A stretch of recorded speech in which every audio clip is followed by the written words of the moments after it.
여러분 안녕하십니까. 월요 브리핑 시간입니다.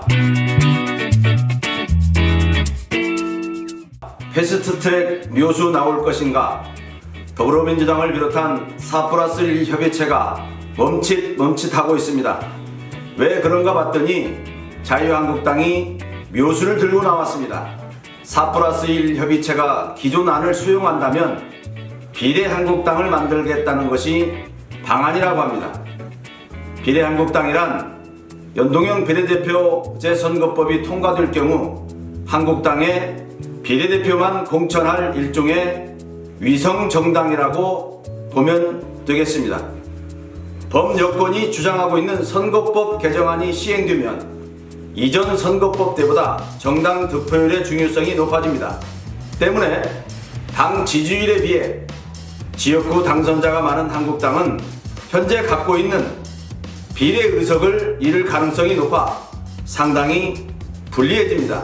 따라서 한국당은 비례대표만을 위한 정당을 따로 만들어 의석을 챙기겠다는 전략입니다. 과연 선거법 개정이 쉽게 이루어질지 국민들의 눈과 귀가 여의도 정가에 쏠리고 있는 상황입니다. 다음 소식입니다. 감동의 다큐 몽마르트 파파 시사회 열어. 감동의 다큐멘터리를 직접 보고 온 느낌은 우리 부모님들이 사는 이야기를 실감있게 나의 이야기처럼, 이웃집 친구의 이야기처럼 그렸다는 것에 매료가 되었습니다. 언론인이 아니라 한 집안의 가장으로서 앞으로 다가올 미래의 일들이기에 그냥 넘어가지 못하는 이야기라서 소개합니다.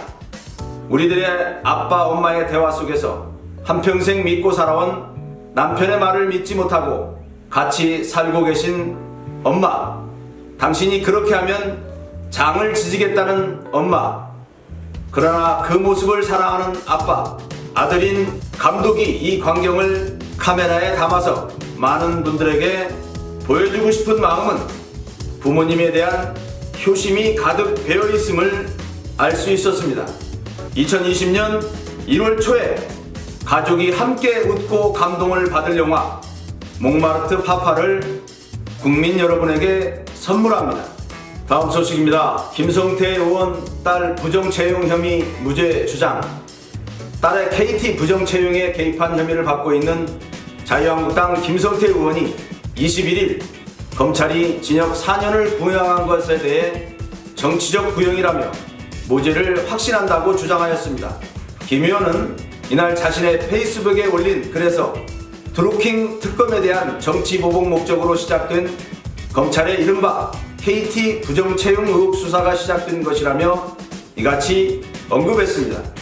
그는 이어 재판 과정을 거치면 거칠수록 오히려 뚜렷한 허위 사실로 밝혀지고 말았다면서도, 그런데 어제 검찰은 저에게 징역 4년이라는 정치적 사형을 구형했다고 지적했습니다. 그는 이 사건이 자신에 대한 정치적 보복 목적에서 시작된 무리한 기소라며 무죄를 확신한다고 하면서 이제 내년 1월 17일이면 재판부에 현명한 판단이 내려질 것이라고 기대하고 있습니다. 국민 여러분들은 어떻게 생각하시는지요? 감사합니다.